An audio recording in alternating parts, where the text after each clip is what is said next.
Hello, this is Christian and I work at the Durr Branch of the Kenton County Public Library, and we're doing a how-to video.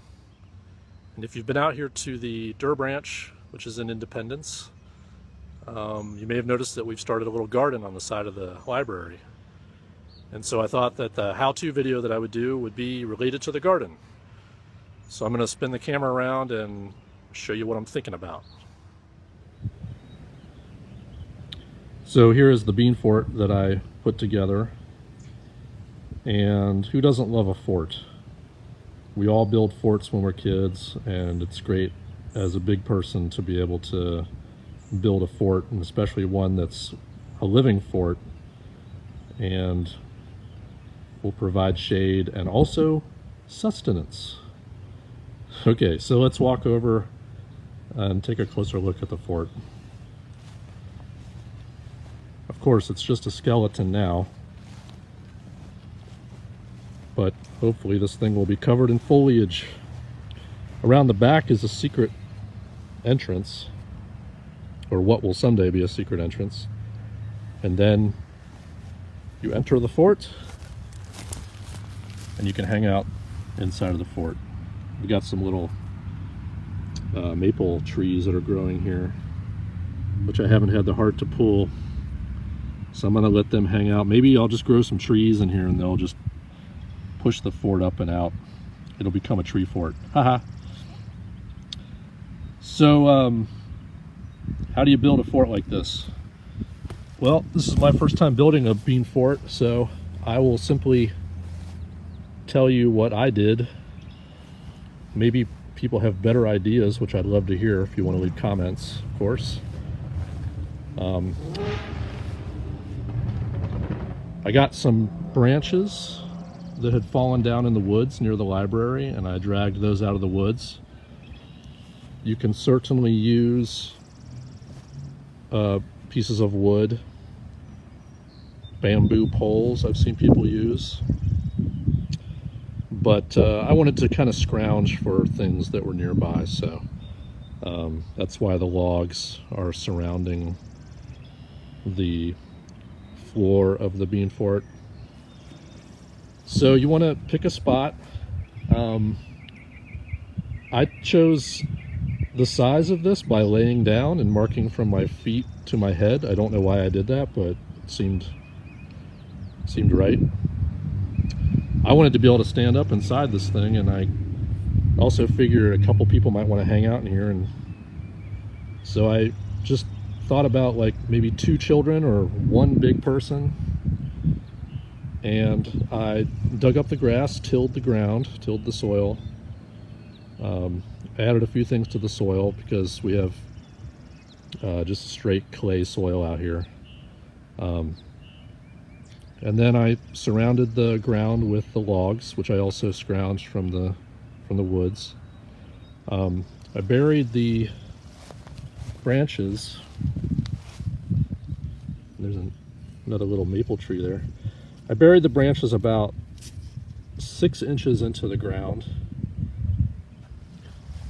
and I tied all of the branches at the top with some paracord, but any strong rope or twine will work. I actually have a couple branches that I just added that haven't been tied yet, so I have to tie those. And I wanted the top to be kind of raw looking, just to remind people that it's made out of branches. So this fort has been through a couple of storms already and has stood up, so I think I did an okay job building it. So pick a spot where it's not going to make shade that puts other plants in shade, because this thing will become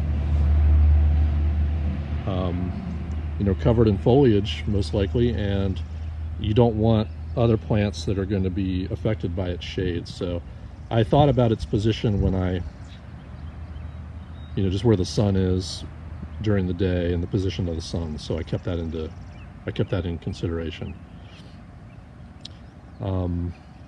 Let's talk about planting beans. These are pole beans And I've got two varieties here because I planted the first variety, which is Kentucky Wonder,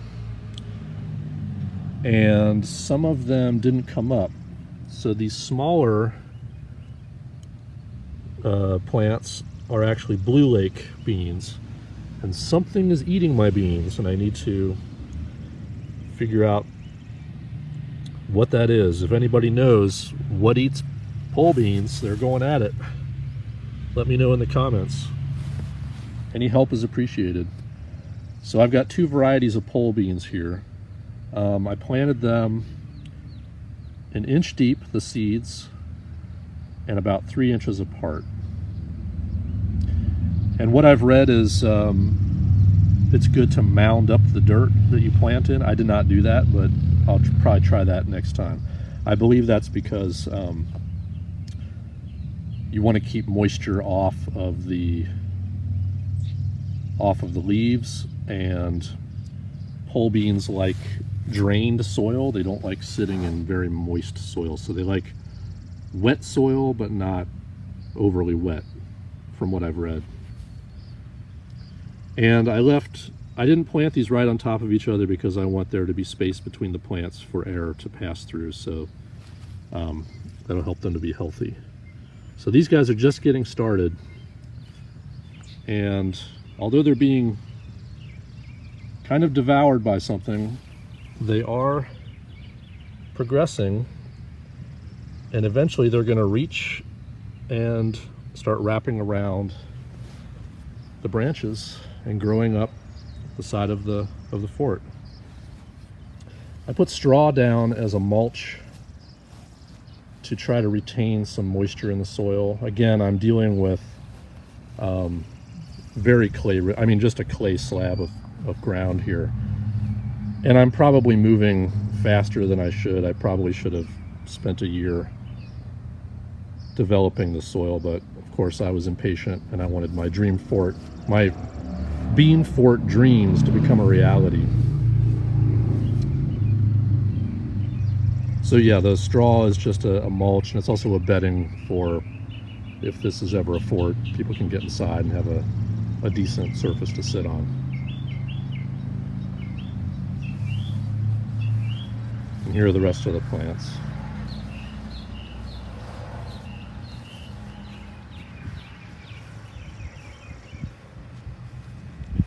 So I think this is a really great project. I like to think about projects that families can work on together, and this will be a great day project for a family. You have a job for every size. Small people can be down planting, and tall people can be up constructing the fort.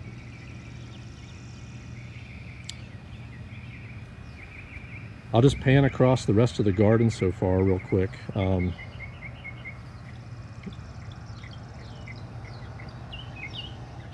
Through the pandemic, I've been very lucky to be able to continue coming to work and work on this garden. And it's really done a lot of good for my mental health, being outside, still being safe, and doing something that I think is really important, which is learning about how to grow vegetables and flowers. And I hope that someday, very soon, we'll be able to share the things that are growing in the garden for all of you. And I hope everybody out there is staying safe, reading books, and doing really cool projects, being creative. So, if anybody has been doing some cool gardening projects, absolutely leave a comment, post a picture, share what you're doing. We'd love to see it.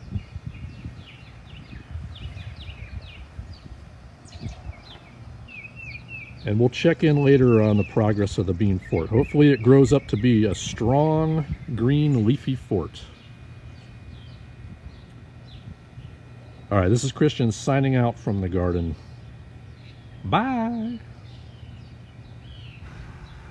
You can, of course, find lots of great books about gardening for kids, adults, and families at the Kenton County Public Library.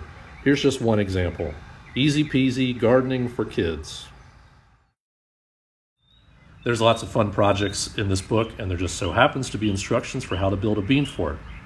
So check this book out or all the other books that we have in our collection, and hopefully you'll get some great inspiration for some gardening projects to do this summer.